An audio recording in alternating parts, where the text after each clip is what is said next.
Hello, hi, hey yo, sup all you dudes and dudettes, my name is Ginator84.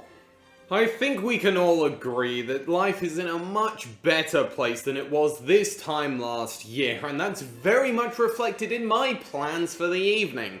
I'm off to the cinema to see one of my all-time favourite movies on the big screen, which is very exciting for me. But before then, Nintendo's E3 presentation. Yes, it's back, and even though my E3 special last year had me moping at the lack of it, it wasn't until I saw this tweet that I realised just how much I'd missed having it. As for before thoughts and personal hopes, any new footage of Breath of the Wild 2 would be very welcome, some Splatoon 3 info would be nice, and you know me, I just want something big. I know the Switch has become known for its indie game support, and there's absolutely nothing wrong with that, but I just like it when a game release feels like a big event. I guess the blow of a lack of E3 last year was lessened with the immediate release of The Last of Us Part 2, a game which I may still have some conflicting opinions about, but you can't deny it was a big deal at the time. Even non-PlayStation gamers were aware of how massive the controversies were, and I loved having something like that to experience during the pandemic, feeling a part of a huge conversation unfolding during that time frame. Those are the kinds of games which really get me pumped up when they feel like a big deal to the entire gaming community. So anything like that I'll be tuned into, even if I'm not that interested in playing it, will be cool to see. But as for whatever we get, I'm sure it's going to be a fun evening either way, so I'll be back with thoughts tomorrow. Alright, I'm sure you're all dying to hear my thoughts, so I'll just cut to the chase. It was amazing, wonderful, I loved getting to see Fargo on the big screen with extra crisp sound quality that you just can't get at home, and it's still such a... Oh, that's not what you're interested in, right? You're interested in the haircut, right? Yeah, I just got it done, and... E3, that's what you're really here for, it was fine.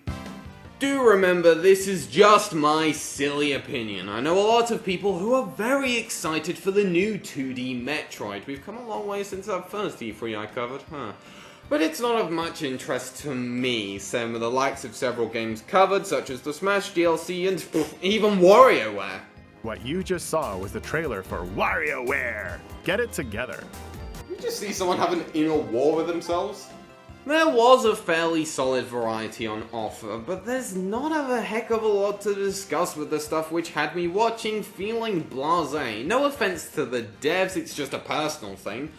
So what did appeal to me? Well, Mario Golf. Yeah, it looks so much more creative and entertaining than it has any right to. The unique modes look to be an absolute blast. Not sure if it'll be an immediate purchase, but come Christmas time, it'll certainly make my list. And then, of course, Breath of the Wild 2. I got really tense when they announced the next thing shown would be the last thing, and it cut to Hyrule Warriors DLC. But as they continued to talk about Skyward Sword HD, which despite how much I love that game, I'm not too fussed about it, and the Game & Watch thing, I think I knew they'd show some footage at the very end. And yeah, what they showed looked awesome. Having the World of the Sky is very welcome, and a lot of the new mechanics look really fun. Not too much else to say, but yeah, 2022, I'll be looking forward to it. And that's about it. I think reactions are somewhat mixed, but overall very positive. And while I haven't exactly been on top of the other E3 reveals this year, I don't think there was that much which wasn't overshadowed by some of the reveals from that summer Game Fest thing. But it was a decent direct, some solid announcements and whatnot. However, I can't help but feel a little left out of some of the hype others are experiencing at the moment, immediately saying Nintendo won the conference by having a couple of big trailers. I used to get excited seeing E3 announcements even if they weren't my thing, but now I'm just sort of watching it indifferent to the reveals. And it's not the presentation itself, you have to remember we're still in COVID times, I should be grateful we got an E3 at all. I think some of it, no, a lot of it, is on me.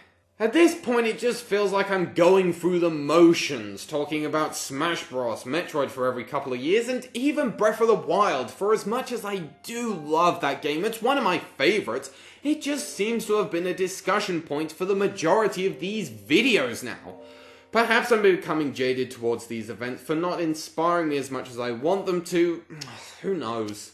So I'm gonna say this, I'll do a video on next year's E3, which will hopefully be live at LA again, and if it's still kind of the same deal as this, with 2023's E3 looking to be similar, then next year will be the last time I do one of these videos.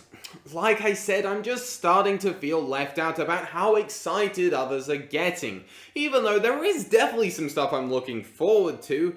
But after my first few years of gaming, I know what franchises and types of games I like now, so I'm not as likely to immediately grab onto whatever.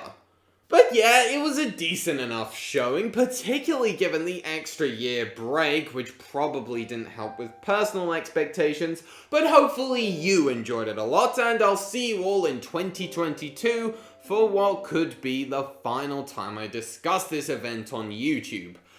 But until then, thanks for watching, I hope you enjoyed, leave a like, subscribe, do all that good stuff, and goodbye for now.